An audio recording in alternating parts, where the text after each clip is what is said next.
Hey there, supercoders! Today, we're going to create a game using Chat GPT.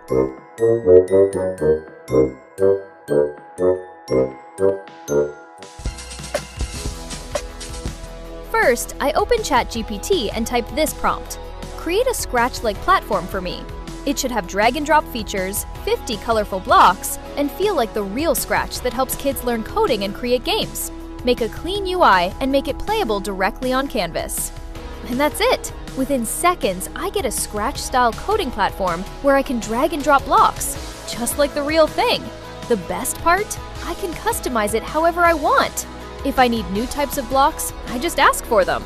Now let's build a game. I decide to create a shooting game, so I simply tell ChatGPT to generate one. Boom! The base game is ready!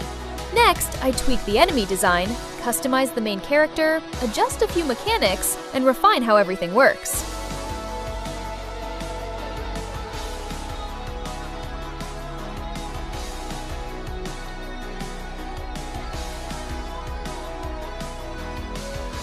Finally, I create a cool background to match the vibe. And just like that, the game is done!